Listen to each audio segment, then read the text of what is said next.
Listen-only mode.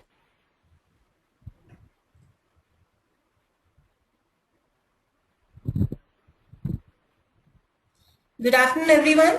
I, Adyasha, on behalf of NEN and Vadvani Foundation, would like to welcome you all for this webinar and also would like to introduce our expert, Dr. Rosie Fernando, who is the founder and CEO of Startup Solutions. Dr. Rosie Fernando is a passionate academician turned entrepreneur. She is the most sought-after trainer in Tamil Nadu and has been a catalyst in creating entrepreneurs, especially the first-generation entrepreneurs. Rosie has conducted customized training programs in many institutes and organizations in Chennai. She has empowered students, self-help groups, women entrepreneurs and economically backward women through self-realization. She earned her PhD in entrepreneurship from the University of Madras and is also a Union Stanford University certified entrepreneurship educator and business mentor. Before I hand over the floor to Dr. Rosie, here are a few reminders for the audience. You will all be on mute by default. You may ask a question by typing the panel provided, or if you wish to speak to the speaker directly, you may click on the raise hand button. You will be provided the audio access only when the question and answer session will begin towards the end of the session. Please ensure to share the list of participants with us once the webinar is over. Over to you, Dr. Rosie. Thank you, Adyasha. A very good afternoon to one and all present here. And I think all academic institutions are vibrant with the entrepreneurial ecosystem functioning very effectively. And so we go on to understand what is a campus company. Now, having been influenced by the entrepreneurship bug, now the only thing that you have to enter into is experience how to do a business. So what is a campus company? A campus company is nothing but a team of students joining together in any academic institution, whether it be an engineering institution or an arts and science college, to have a first-hand experience of how it is to do a business. Maybe a year or two you would have been going through sessions on what is business all about and what is entrepreneurship, and now it's an opportunity by running a campus company to understand how it is to start and run your own business. And what is required for a campus company to flourish in an educational institution is that there should be a very motivated set of faculty who can mentor the student entrepreneurs to run a business, practically experiencing everything that a businessman would experience. When I say so, it is for them to understand what is the form of business that they're going to do, whether it is going to be a sole proprietary business, or whether it is going to be a partnership business, or whether it is going to be a mock company format which could flourish in an educational institution. Now the question here is, do one particular department alone start a business, or can it be across disciplines? A campus company can be run in an educational institution with students represented from across the disciplines. The reason I say so is because the strength of each discipline is so vibrant that like-minded students from across the disciplines can join together to start a business. So what is necessary within an organization for a campus company to come into existence? If the ecosystem within the campus is going to be very, very conducive. When I say ecosystem, it means the faculty and most importantly the management, who is going to be very supportive in enabling the students run their own businesses and experience how it is to run a business on campus.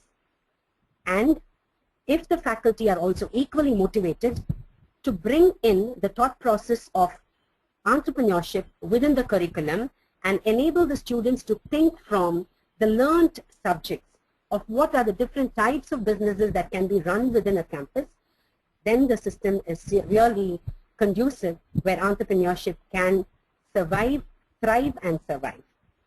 And if the departments, the educational, on the campus, if the departments are going to encourage students to continuously keep doing research, especially in an engineering institute or in an institution where it is predominantly science-oriented, where a lot of research is happening, then in such circumstances also, the thought process for innovative products coming into developments taking place within an organization, within an educational institution is highly positive. So such type of businesses can also be thought of. The economic development within a campus is entirely going to be possible because there are 14 departments or 10 departments functioning on a campus, and minimum there are 3,000 to 2,000 students studying. So when a set of students are experimenting on running a business, I'm sure they don't have to go out in search of their first customer because the first customer is already available within the campus. So a better situation cannot be there for a student to experiment on how to do a business rather than studying for 3 years or 4 years in the college and then going out into the market and then thinking of starting a business and not knowing whether I find the first customer. Here there is an open opportunity for every student studying in an educational institution where the entrepreneurial ecosystem is very conducive to try a business on campus. And what happens when business opportunities are being tried by students? The job creation opportunity grows. And that is one of the learning that the student will be able to get over a period of time if she starts experimenting on running a business on campus. Say, for example, if the student is going to start a business in the first year, what is the outcome that she's going to experience? By the time she comes to the third year, or in an engineering college, by the time the student comes to the fourth year, he or she will understand that when they started, the business was small. But as years have been growing, and if they have been giving quality product, the requirement in terms of time, in terms of human resources also increasing, and they will understand indirectly that only businesses can create job opportunities. So the intention to become job creators rather than job seekers will enter into the minds of the students over a period of time.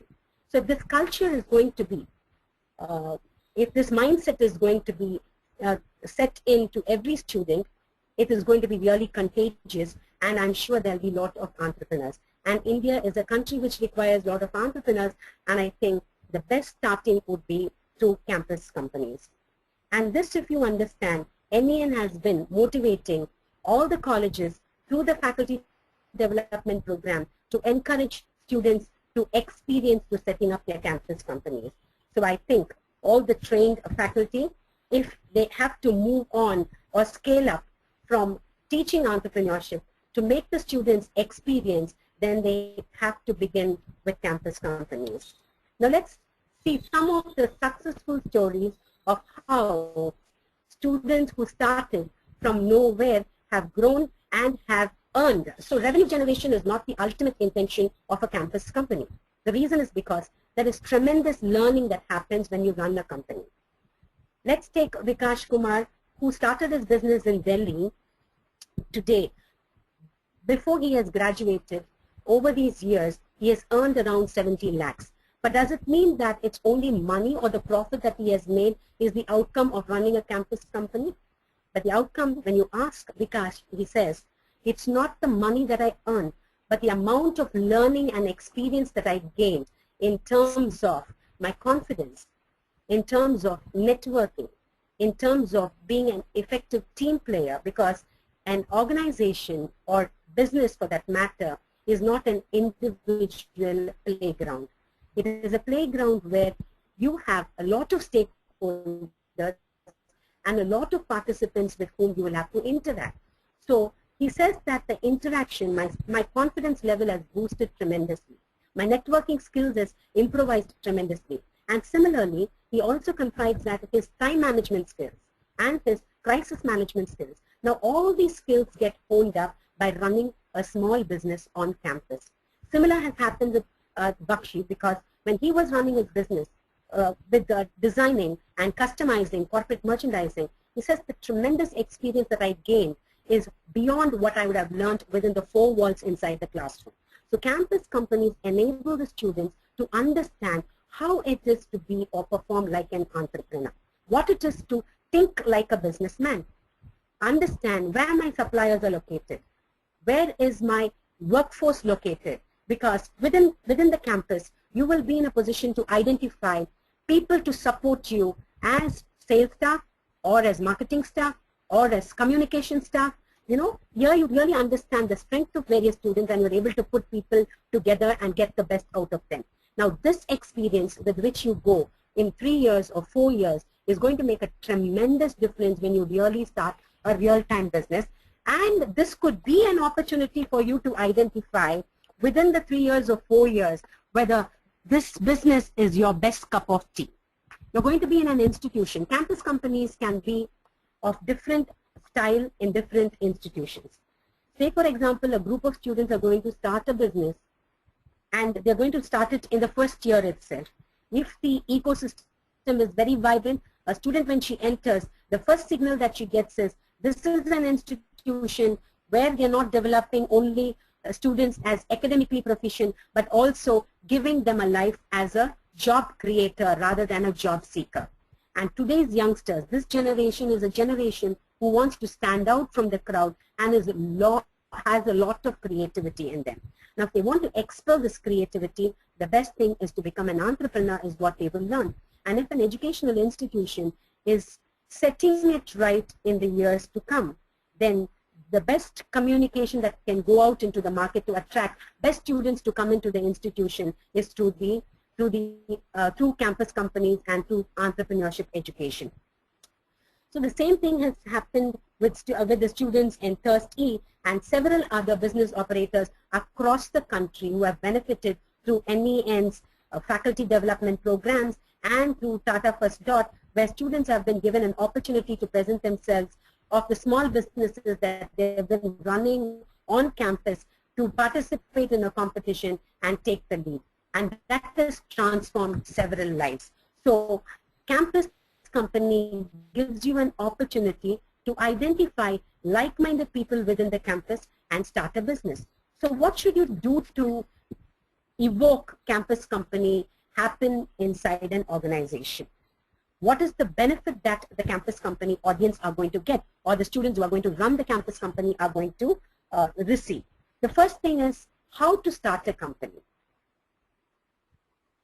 When I say how to start a company, you understand how the environment within which you have to function to start a business. The environment, when we say, it is not the idea alone. The idea has to be a good idea. It must be an idea which is really workable and feasible. And what is the environment within which I function? So when you're starting a campus company in an educational institution, the first thing that I would tell you is identify a business where you will be in a position to reach out to your customers. That is, your target audience when you are on campus in an educational institution is students, teachers, and the people who come in and go out of the campus. It's not only the students and the teachers alone.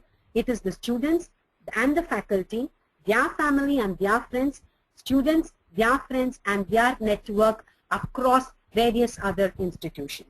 So when the environment is very conducive, the right thing or the best thing to do is operate a campus company and learn all the intricacies and the nuances of running a business. What happens, or what is the benefit that the student is going to gain when he is a part of a campus company? The confidence of the student is astounding. From the first year to the third year, when he has met a lot of customers and has been receiving an answer as yes, he gets highly motivated. An answer as no, initially he gets demotivated, but over a period of time, it teaches him that no makes him a better refined personality to do things better and to bring out a product which is satisfying or a service which is satisfying to the customer. Now, the personality traits of the individual. Say, for example, a person is very good in his idea in terms of developing a product, but he's not very effective in communicating. But when he stands in his business store or in his kiosk, and when he has to sell, he fails maybe the first or the second time or the third time and even 10 times. But if he has already been encouraged and mentored by his faculty that failure is the stepping stone to success, or failure makes the person better, and if the mentor is there to motivate him, I'm sure failures only make the individual a better personality rather than running away or being carried away by fear of failure. Now this ecosystem, when the ecosystem is very conducive, it is, I told you already, it is highly contagious. It's only the first company that has to come onto the campus. The moment the first company comes in, then every year there will be a large number of students when they get to know that this is a business which is being run by the students. And if the learning experience which the student is going to go and share with his friends and with his peers within the campus, I'm sure that many more followers will be there. And then you don't have to ask for entrepreneurs to be created. Automatically students will start coming up to the mentor or to the faculty asking for an option or a space to run their own business. The learning and the experience that they're going to gain through a campus company is tremendous. So this campus company experience has to be there in every educational institution, because learning from the textbook or learning from the teachers sharing of knowledge alone is not going to be sufficient.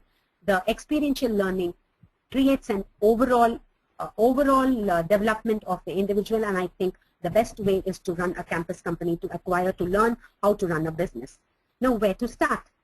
The first thing that any faculty in an educational institution will have to do is allow the students to brainstorm, to come up with a wonderful idea. Once the student comes with an idea, it has to be evaluated to be found out whether this is a right or a feasible opportunity to plunge into. And once that has been found out, allow the students to brainstorm again to find out how to put that idea into action. And this is where the entire planning is going to happen, where you're going to develop your business model. When the business model is in place, then the nurturing and developing this into a campus business is going to become very easy. There are going to be minimum 10 to 14 departments in an educational institution.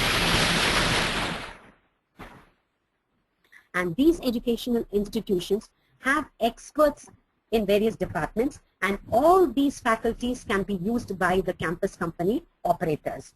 It's not only the students. Even though you might not have had an ED cell in your institution, I'm sure there would have been many of the alumni who are very successful entrepreneurs today. You can fall back onto these alumni entrepreneurs to get connected with these students who are set up in a campus businesses. Now, all this network is going to enable the campus company operators to get a lot of encouragement in terms, not only in terms of motivation, but in terms of customers, in terms of knowledge, in terms of whenever they experience a challenge, how to overcome these challenges will be the information that they can fall back on, either from their expert faculty within the campus or from their alumni, or experts who come in as guest speakers, or bankers who come into the institution who are operating a counter within the campus, or bankers who come as a part of guest speakers to deliver their lectures either for the ESL or for their department activities. Now all these people can be roped in, which may not be a possibility when the students step out of the institution to do the business or after they graduate. How to manage a campus company? The first thing that you have to do already is, when you sat down and discussed on or boiled down to a good idea, then on evaluation you identified that this is the best opportunity to bench on. Now when such things are happening,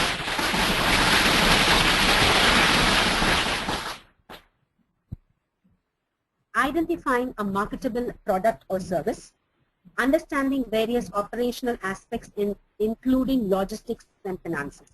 So very, very important is understanding the logistics and the finance part of this.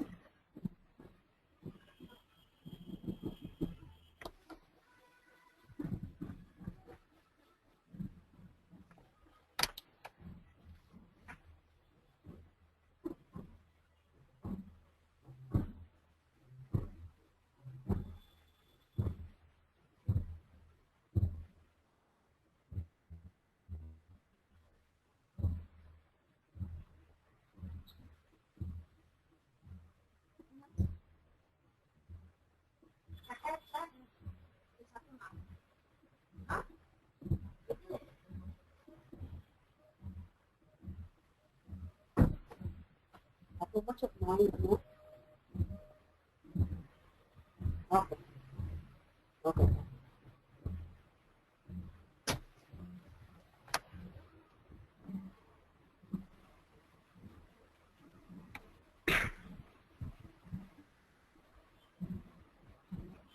How to manage a campus company. Identifying a marketable product or service, as already told, the best idea that you want to work on, and once the idea is in place, understanding the various operational aspects. Maybe you have to identify the right supplier. I have an experience with one of the campus companies run by the students sharing with me that when they started with the campus company, they were running a stationery store on campus because they felt that large number of students, minimum 3,000 to 4,000 students, and with this many students, the best thing that they could do was run a stationery store because all the students require stationery requirement. Now to meet that, they started the stationery store on campus, and when they started, they said they had only 14 supplier lists. But over a year's time, they had about 45 suppliers on their list. And they were able to understand over a period of time that when you go to a supplier and when you identify him as a wholesaler, it does not mean that all the products sold by that particular wholesaler is going to be at the least price. Over a period of time, they were able to understand, and that is how their supplier list started increasing, and it was to the tune of 45 to 50 suppliers. The reason was because they were able to understand that each supplier had different product priorities for which they were able to give it at a least price. So when going to a manufacturer or to a wholesaler, it does not mean that you're going to get your product at the low cost. You have to study the market effectively to understand where my suppliers are, to understand the right supplier for the right product. So a lot of research has to be done in this area before you to identify. Now it is not enough that you identify your supplier alone. You should understand, how does the logistics work? Is it possible for me to bring in bulk and stock it? And if it has to be stocked, maybe you don't have the space for that large quantity to be stocked, and it is also not right for you to stock it over a longer period of time, because when the product is on shelf for a longer period, it is going to eat up your capital, which is going to be lost. So you have to understand the right logistics as well as the right resources and where it is available and the time factor involved, so that your cost in running a business is, your overhead cost is not going to become too high. Your working capital requirement is a manageable working capital requirement. So if all this is understood, then the pattern of running a business becomes easy, and it is also useful as a learning experience, because this is going to boost in your confidence. And working by deadlines and keeping the prices very, very competitive. When you're running a campus company, why should the customer come to you? When they go into the market, they are going to have on a corridor, they're going to have a stretch of retailers or suppliers available for the same product, where they will have a choice among various suppliers or various outlets and shops to deliver the product to you to make a purchase. Now, when that question is going to be raised, the best way to do on-campus business is to provide the product at a price which is highly competitive, so that my customer understands that it is accessible, easily accessible. I don't have to go into the market and search for the product, one, and two, I don't have to take additional steps to go and buy the product. But before I step out of my campus, my educational institution itself, the product is available for me, and it is also available at a price lesser than the MRP. So if I'm going to make it that possible, then there is going to be a lot of credibility that I'm going to also develop in the minds of the customer, because I'm not selling the product above the MRP. Now the student running the campus company, they would have heard the word MRP. Now they understand what MRP means and how MRP is important. And in their life also, wherever they go, they will check whether they are buying or are they being cheated. So there's a lot of learning experience that is gained by running a campus company. So here, working by deadlines. The stationery store operators told me one day they were delivering a paper, the A4 sheets, to the controller of examination, because that was the paper which is being used for the examination. They had taken the order, but the product, the goods were not delivered by the supplier on time. They became panicky, but they knew how to manage the crisis because they did not have one supplier, because they had maintained their relationship with 2 or 3 suppliers, and they knew who to fall back on to get the goods on time, and to see to it that the delivery to the customer is made on time also. So working by deadline is very important. From the next time, they made it very sure that they explained to the departments or created an order form in such a way that they had a lean period of 10 days in advance, so that they could manage to deliver the goods on time and did not have to have any crisis management to be done, or to become panicky, or to wonder whether they'll be able to do the service or provide the service or not. Now, all this learning can happen, and this learning is the best thing that can happen to them, whether they are going to be working in an organization or whether they're going to run a business of their own. So this is, if all these learnings are going to happen, and if all this is going to be applied within the campus company, I'm sure the campus company is going to be very, very successful. Now, who are the stakeholders while running a campus company? The first thing is students. So like-minded students, I repeatedly keep telling like-minded students. The reason is because their dream should be the same, and they have a common goal, and the common goal is not going to be only making profits. Profit should be there. If you're going to deliver good quality and the best product, I'm sure profit automatically comes. Money follows. If quality is there, if good service is there, the customer wants to come back to you. The customer does not want to go anywhere else. And after that, even if the price at which you've been selling is going to be on an increase, but within the limits of the MRP, I'm sure the customer is not going to question you why the price went up. He's going to purchase it from you because he's been satisfied with the service that you're providing. When I say service, it does not only mean the service that you're going to give in terms of the product when you're doing the sale. It is also the after-sales service that you're going to take care of, because there might be some of the businesses which is going to be operated on campus which requires after-sales service. Say, for example, you are going to do a recharge business. For example, your SIM card. And there might be some of the problems which you'll have to attend to.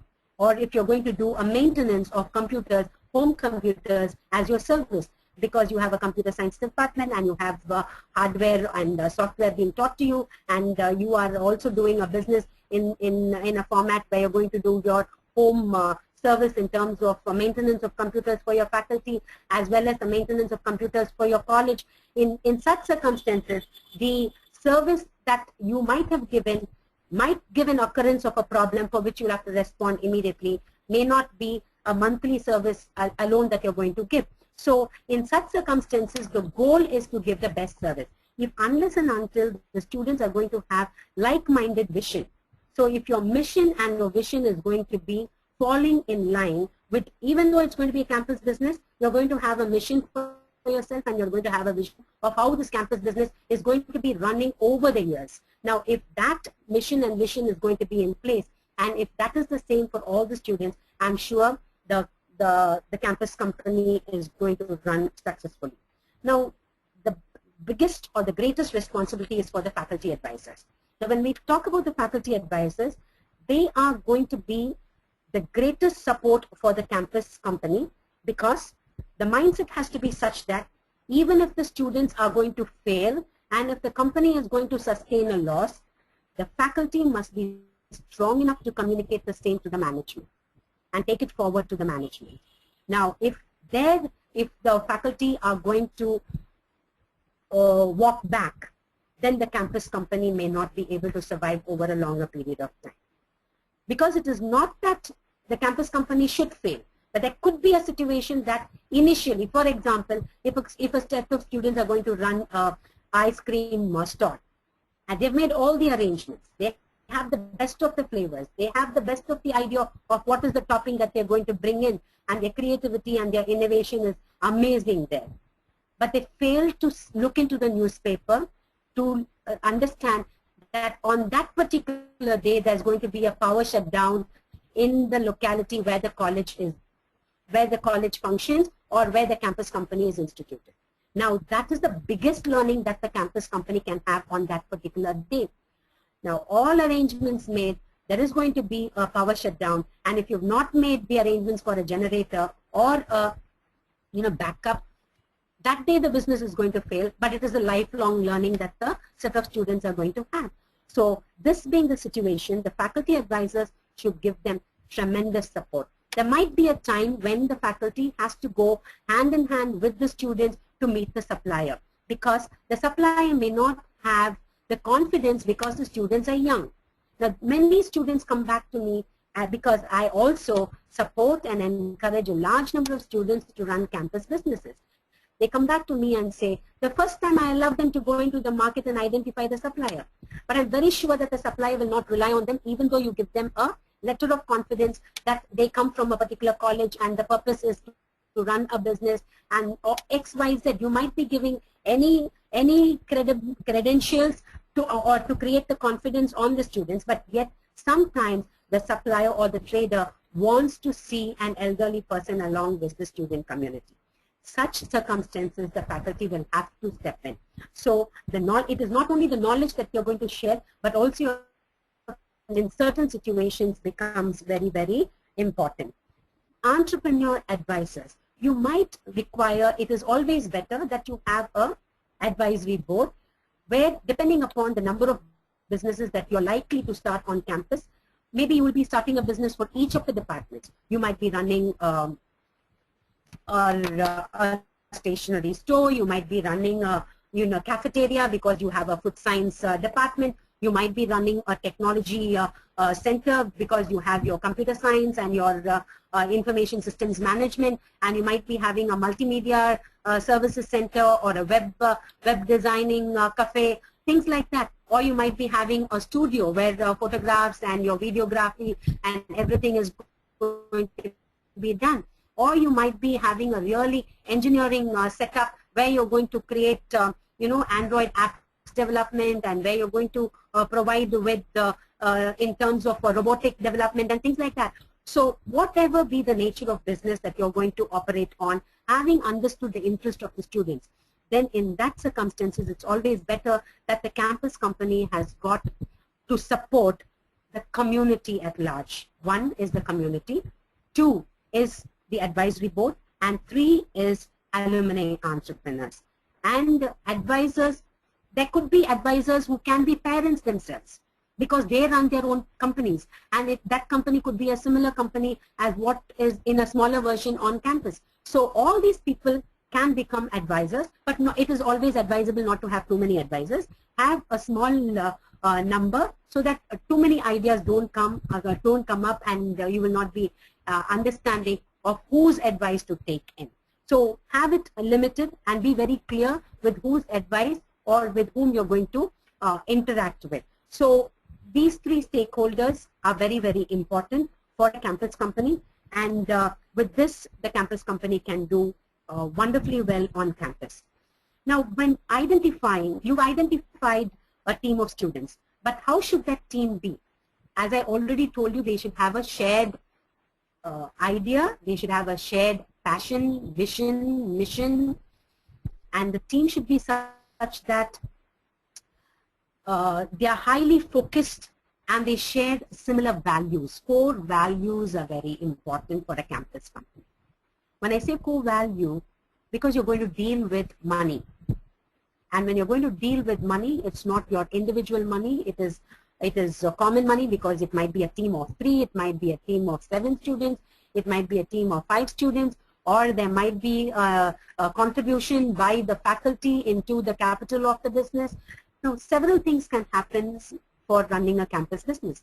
Now, when this is going to be there, the value with the core value of the campus company and the team which is going to create that campus company should be very strong. It should be highly ethical. And the skill sets of the students. When you say a team, now how should this team be? One can be very strong in finance. One can be very strong in terms of marketing the product or the service. One can be very strong in computer skills, because today you need that. Another can be very, very strong in the social media skill. When I say social media, because today the best way to do your business is through the online portal. So if your skill is tremendous in that, and if your Facebook presence is very high, I'm sure the campus business is going to have a very high reach or in the market or acceptance by the community. So with all this, so each of the students is having a different strength. One in terms of finance, where I can raise the finance, how I can multiply the finance, how I, in terms of bookkeeping, accounting, one can be an accounting specialist. One can be a problem solution specialist herself because she has got a technique of how to overcome some of the problems. So now all these people put together, I'm repeatedly telling you, students need not be from one department. There should be a synergy of students coming from various other departments. If that is going to happen, the campus business is going to really flourish. And now how should this team be? What are the strengths that they should have? They should be strong in communication, very, very strong in taking decisions. Whether I should do this or should I not do this, whether I should do it at this point of time or whether I should not do it at this point of time, whether I should buy in bulk or whether I should break it in small quantities and make a purchase. Now all these decisions need to be taken. Whether I should close down the business on a particular day, or even though the college is not functioning, but there is going to happen an event by an outsider for which the auditorium has been outsourced to another party or has been let out. When I know that I'm updating myself that there is going to be a crowd of 1,000 or 1,200 people walking in, I have to take a decision whether I have to run my business on that day or whether I have to chill out with my other friends or like my other classmates who are going to chill out because it's going to be a holiday. So decisions vary in terms of directly to the business and in terms of operation. So different kinds of decisions will have to be taken by the students. Adaptability. Now how do I adapt to the situation of an institution? Because there are very stringent rules and regulations which might be operative in an educational institution. I have to fall within that stringent rule. Say for example, I cannot run my business. I might be having the students who are willing to run the business beyond 6 p.m. But the college says that I cannot run my business after 6. So I must know where I have to cut off. So adaptability to the situation. And effective planning. Very, very important is effective planning. I should have a very strategic plan of how I'm going to run the business and what I'm going to do in the next 30 days or for the next 31 days. If I know that 10 days are going to be holidays, I should be prepared that I'm not going to close down my business. Maybe my kiosk or my studio or my office at college is going to be closed down, but my business is yet going to happen outside. And that business can be, how do I increase on my customers? The customers need not only be students on campus. It can be the community, it can be people from the community, it can be people from different locations within the city or outside the city. Now where my market is, I have to understand my market and understand the market effectively. And even if the college is closed down, I must be able to know how I'm going to continue to do my business. Let's take for example the same stationery store that I already cited. Those students during the time April, May and June when they're having their examination, and after the examination when the spell of holidays begin, they need to go for an internship. But the best internship is to continue with the campus business. And maybe the campus business is not going to have a lot of business because it's stationary, and on campus it may not make sense. But that is the time when all the schools are going to be very, very vibrant because they need to give a lot of notebooks, they have to do the wrapping. So there will be a spin-off from the stationery activity that they could think of. That is book binding, book covering, etc. Now all these can also become an extended activity of a stationery store. So keeping yourself occupied during the holidays, even though the college is not functioning, where you're actually out operating the business, even though the college is closed down, you can yet continue to do the business from outside. If the students are going to think beyond the campus, I'm sure the campus company is going to be well ahead of what they can imagine of. And trust is something which is very important.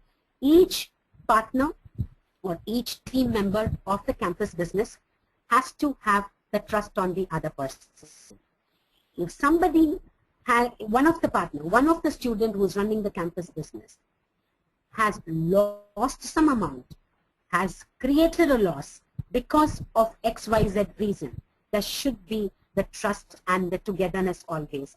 If that is going to get rubbed or that is going to break, then the vision of the campus business itself will start shaking up. If all this is going to be in place, campus business is something amazing which every student will cherish and enjoy.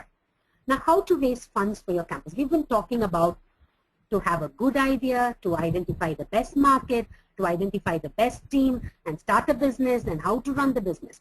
Now, how to run a business on campus, all that is fine. But where do I get my inflow of cash to start the business?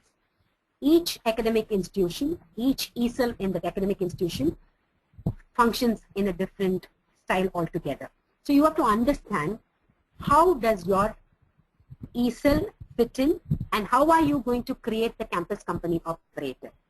Different institutions operated differently. Maybe you can float a company, which can be a mock company, where you raise the capital from the students as shareholders, and many of the businesses which are operated on several campuses have seen tremendous inflow through capital raising from the students themselves. And today you find some of the institutions saying that their shares are going on at premium. It's not only premium, when they come to the third year or the fourth year, when the student has to leave the college, the shares will have to be, surrendered. And when the shares are surrendered, when reissue happens, there is a great demand. Recently, I got to speak to a faculty advisor who was saying the reissue of shares, not a single teacher had the opportunity to buy the shares because there was a great demand by the students, because the company has been, the campus company, the mock company has been declaring 100% dividend for the past 7 years. So these are some of the success stories, and this is one way of raising capital. Another is how to raise capital through angel investors or through a venture capitalist. Now, I would like to, this may be too difficult because it is an educational institution is one, and because this is going to be a student-run business. Because angel investors and venture capitalists look at the bigger picture of the company and look in terms of large volume of investment. So campus-run companies may not be able to attract an angel investor or a venture capitalist, but the same format can be implemented. Say for example, let's take for example mutual funds. What is mutual funds? Small amount of money contributed by large number of people. When that is being pulled together and when the main investor is going to invest it in different portfolios, that makes the mutual fund operative. If I have only 100 rupees, I can't do any business. Or if I have 1,000 rupees, I can't do business. But if 10 people join together and is able to invest 10,000 rupees, then I'm able to do a business. So maybe this campus company can take mutual funds, create a mock mutual fund identity, and then invest that into the campus business, and I'm sure they will be able to have or raise the capital required. Otherwise, the team of members themselves can bring in, for example, partnership firm, each of them bringing in a capital of 10,000 rupees, and they might be able to start a business. So 3 people joining together or 7 people joining together, bringing in 10,000, 30,000 and 70,000, and slowly they can see their business growing. So these are the various formats by which you'll be able to raise capital. Or sometimes if the ESOL is self-sufficient, is self-reliant, and is independent by itself, and if they are able to contribute money for a campus company to be established, then in that case, the campus company is run by the students. The students get to be paid small amount in terms of salary or wages, whatever you call it, and the profit is pulled back into the ESOL so that another business can be run with the profits that is being made, and for the working capital and for meeting in the investment that is the continued investment that is required in the business, the inflow of money can once again come back from the profits which is being created or deposited with the ESOL account. So the ESOL themselves can enable or bring in the flow of money.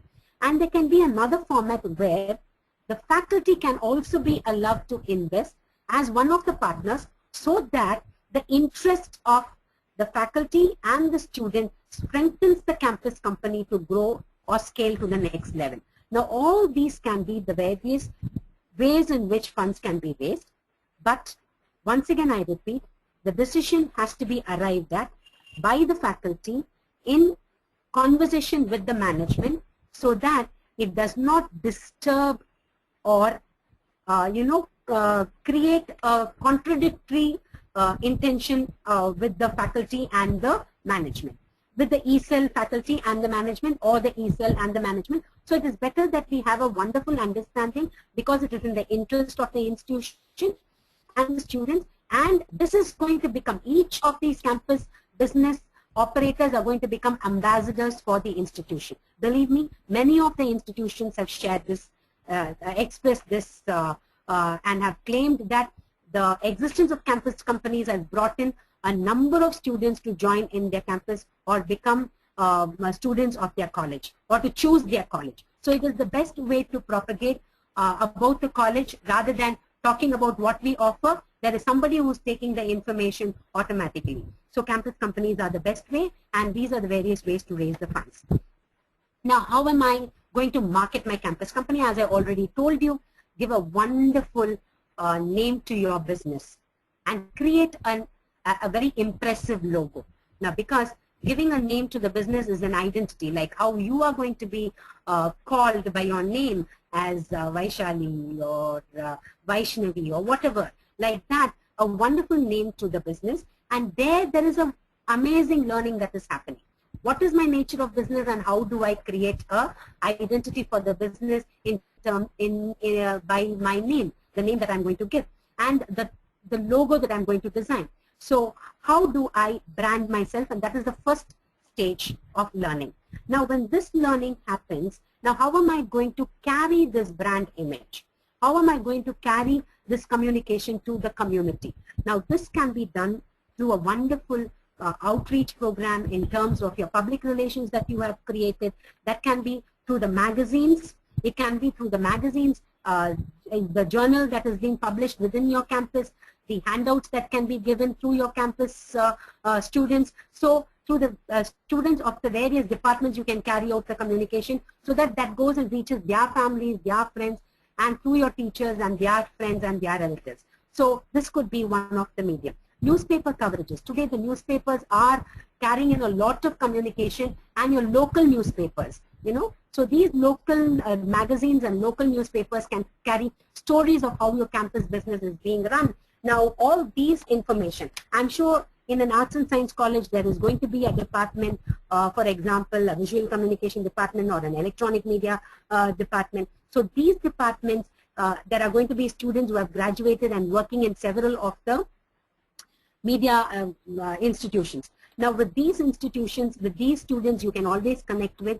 It is not necessary that only your students should take the message. There are people waiting to write stories of young entrepreneurs as well as startups. And campus company is like a startup. So these campus companies can give their stories, and that could be the best way to carry out your message to the community. And identifying the platform in terms of the social media. So how are you going to use the social media platform? Today, the internet is the best medium to carry your information. And the Facebook wallpaper, how are you going to use your Facebook? It's not only for likes and dislikes, but how are you going to communicate about the business that you're doing? Blogging about the various business activities that you're doing, and the challenges and the problems that you're facing. So now all this can, repeated information being carried out, can take the communication of your campus business to the community and to the market, and there can be all the responses that you're going to get will also be highly motivating, and keep all the customers on the loop. And when you receive responses, I'm sure one customer, if he's going to be satisfied, it is enough, because he's going to spread that matter to 100 more customers and bring in the customer to you. So this being the situation, branding, reaching out to the community, and converting every potential individual as a customer through the social media and through your public relations is going to make it happen. What are the challenges that you might be facing? Tapping the opportunity in the market should be at the right time. So if you lose out on your time, there will be many players coming into the market. So you have to understand which is the right time to enter into the market, so that is within the campus. losing out on the customers year by year. You'll be losing out on identifying an opportunity for yourself and the strength that you're going to gain. So set in the campus business at the earliest. In the first year itself, be a part of the campus business. I forgot to tell you one thing. The best thing what is the advantage that you're going to gain by running a campus business is that you're going to have the seniors and the juniors. The first years may be too young to be involved, but they can become your brand ambassador in a sense that they can be used for marketing your concept, your product, or your service. The second years can be interns operating on the business, and the core team of operation can be by the final years. When the final years graduate, they are going to hand it over to the second years who were interning on the business. You'll be able to identify the right set of people. The final years will be able to identify the right set of people and hand over the business. So the legacy of the campus business will continue, and maybe the student who graduated, because of the experience that he or she has gained over the years, might go into the market and start a similar business and then go on. There are several successful stories which we have gathered, and I'm sure Nen will be able, you would have got it revealed through some of their newsletters and in their portal, where they're speaking about campus companies changing and making the dreams come true of students who have graduated and who have become entrepreneurs today. So this can happen through a campus company. Now this lack of motivation, coming back to my critical challenges, lack of motivation in team members can pull you down, but don't allow that to happen. Just ignore it for some time, and you will find that you will be able to patch up. Just what you require is get back to the faculty, get back to your alumni entrepreneur, and have a discussion for some time. Get back into a room where you can thrash out your ideas and overcome these challenges. Every institution should have a brainstorming room or an innovation lab, and that is going to be the space where all these, when I say all these, because I believe if one campus company comes in an institution, I'm sure within a year's time there will be minimum of 7 to 10 campus companies cropping up. And if it is going to be there in existence for about 3 to 4 years, I'm sure every nook and corner you will find students operating businesses, and you will have to start telling the students or eliminating some of the students from putting in their operation or giving them months over which they'll have to work. So if you're going to have many operations, have a space where all these business operators, because they will have common problems at times. Now all these common problems can be thrashed out, and that can give rise to another business opportunity also. So give them a common space. Now one way to bring down or face these challenges by providing them a space or a interaction corner created maybe on a weekend or a monthly once discussion, or monthly once discussion with the entrepreneurs, real-time entrepreneurs in the market, with these startup operators on as campus businesses to interact with each other. All these challenges can be brought down. Sometimes they will find that the customer is dissatisfied. Now how do I rectify this problem? Now how do I pacify this customer? And things like I'm not having funds to meet up my working capital requirement. Now in such situations, once again I'm repeatedly telling, it is thrashing out how to overcome this problem. These are experiences, and these learning experiences will only make you stronger, and there is all possibility that we will be facing such challenges. Sometimes we under-evaluate, thinking that we may not be able to. When this stationery store started its operation, they thought they may not be able to survive for over a year. Or sometimes they were also having the feeling, will I be able to make a business? Will I get my first customer? Will my students believe me and trust me and come and purchase? But believe me, within 6 months' time, they were able to participate in the government tender and win a tender. And for one of the government departments, this campus company is supplying the stationery. So sometimes you tend to underestimate, or sometimes you tend to overestimate your operations also, or in terms of your product.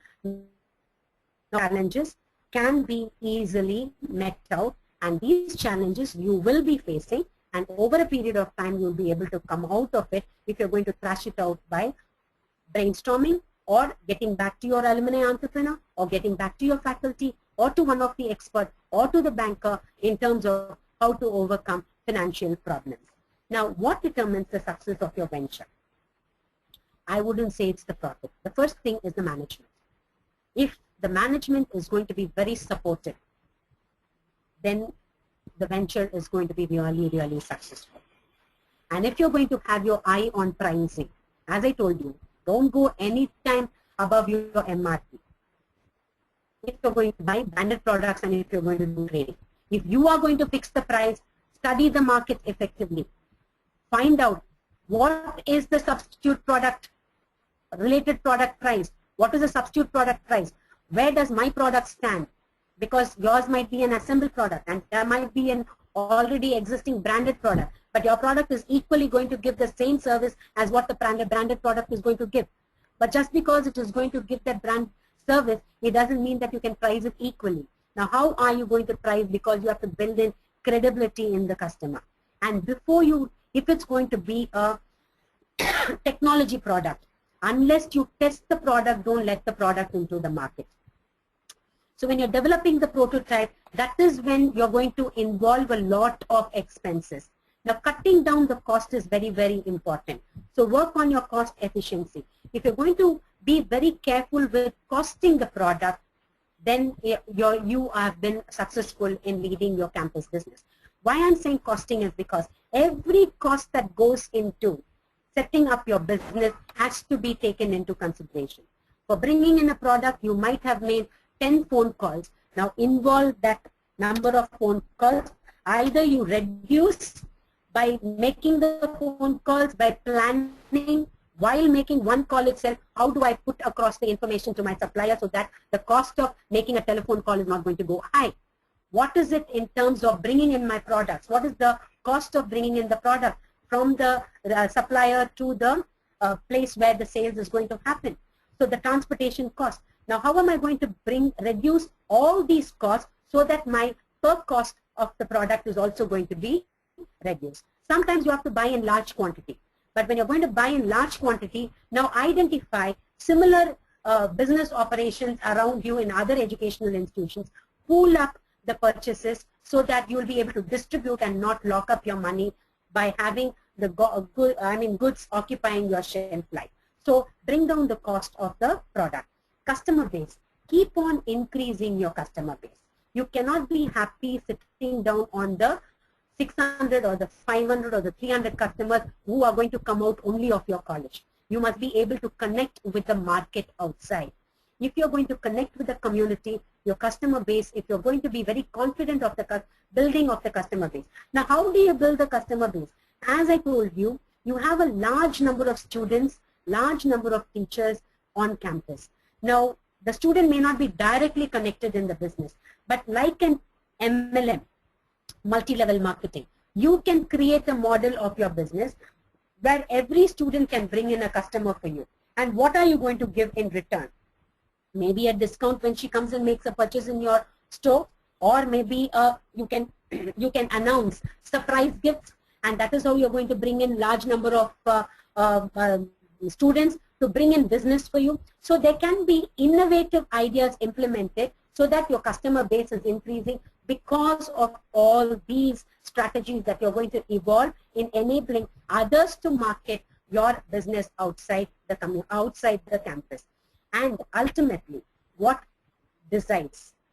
As I repeatedly keep telling, it's not the profit alone. Profit automatically comes if all this is going to happen. If there is going to be management support, you're going to be highly motivated to do the business. And if you're going to have your price low, I'm sure you're going to have large number of customers coming and taking your product. And if you want to have your price low, you should have done your costing very, very effectively. Only when you do that, your price is going to come low. And if the price is low, automatically your customer base is going to keep on expanding. If your customer base is going to expand, profit is automatically going to happen. When I'm saying pricing, you have the cream of pricing pattern, you have volume pricing. When you have large volume, it's better to price it low. When you have an exclusive product, And if you feel that a small number of customers is sufficient, then you can afford to price it high. But on a campus business, I think large volume is more important rather than going by high price intentions. So price your product effectively, automatically you will find that there is an inflow of profit. So I expect, or I wish all the students to do amazingly on campus, and for the faculty to take this campus business opportunity to the next level and to participate in Tata First Dot and make your students think that yes, we are capable of doing business and we can also do business, and not that we can also, we are also capable and we can do the business like any other businessman, and like Infosys, or you name the very successful entrepreneur, like that we can contribute to job creation rather than job seeking. And I would also love to say that by being a part of the campus business, you are going to become an amazing entrepreneur if you think that initially you have to take up placement. Nothing wrong in that. You will stand out from the team of employees when you have been a part of a campus business. The way you take decisions, the way you are able to manage time, the way you are going to be in a position to communicate, the way you are going to be a team player is going to be totally different than any other employee or a fresher who's going to come into that organization. So how to make this campus business sustainable? It is going to be bring in this campus business setting up as one of the calendar events of your curriculum or of your academic operation. If it is going to become one of the calendar events, then you will start identifying students and the propagation will start happening. Now, how to create an overall acceptance is to percolate this idea to all the departments. That is why I repeatedly kept telling, identify like-minded students from across the discipline. Rather than having one discipline do it, bring in students who are having the potential to run businesses, who are having good ideas, to come from various departments, join together and start the business operation. So this, everybody takes ownership that the campus business is ours. When that is going to happen, I'm sure the campus business is going to flourish. And if the college is going to enable, because many of the colleges have become autonomous. Now, if a credit system is going to be a part of the campus business operation, if for running a campus business, either as a part of your internal component or as a part of a credit-based program, if it is going to be intervened, then the campus business is surely going to be a takeoff on campuses. So I wish each and every student as well as the faculty to make the campus business a happening event or an operation on campus and enable more number of job creators to have the strength and the mind to do business of their own and take India to the next level. And India requires large number of entrepreneurs. Thank you.